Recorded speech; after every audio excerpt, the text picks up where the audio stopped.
అయినా మరి నాన్న అడిగినప్పుడు ఎందుకు అనదని చెప్పావు?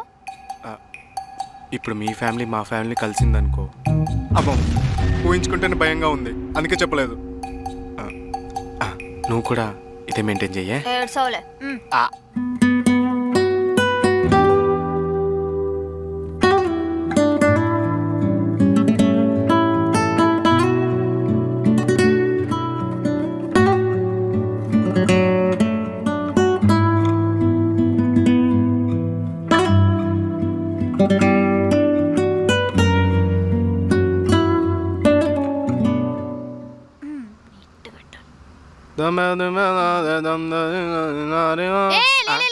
ఏంటే నువ్వేంటి నా పక్క పడుకుంటున్నావు? పోయి కింద పడుకో.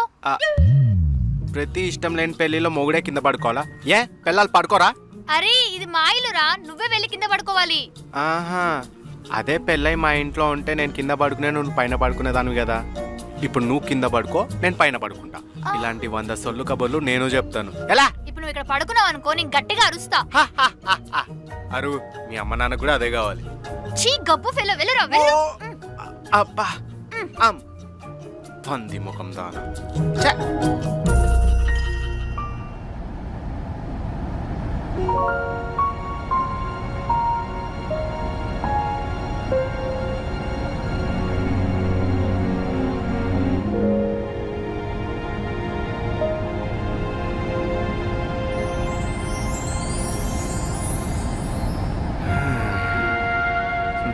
ఇందాక దాకా కోడి పిల్లలా ఎగిరింది, ఇప్పుడేమో కుక్క పిల్లలా ముడుచుకొని పడుకుంది.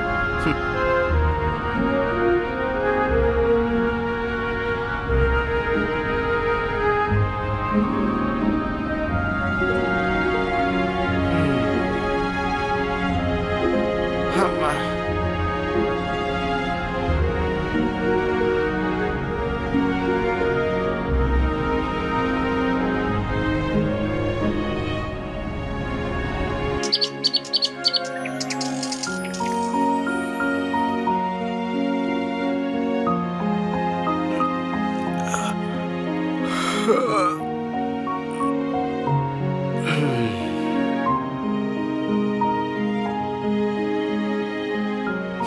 చేయాల్సిందంతా చేసి అంత ప్రశాంతంగా పడుకుందో.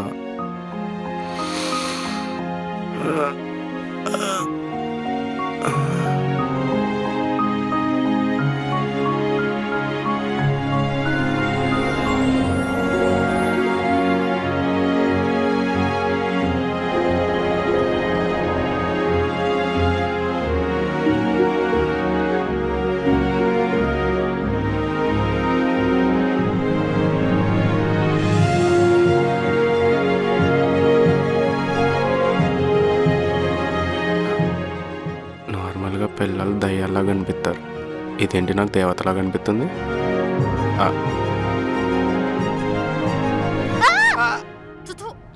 ఏం చేస్తున్నావురా? అంటే ఈగ వాళ్తేను. నీతో తిరిగి తిరిగి నా లైఫ్ ఇలా అయింది. ఇంకా పొద్దు పొద్దు నీ మొహం చూశాను, ఇంకెన్ని ఘోరాలు చూస్తానో.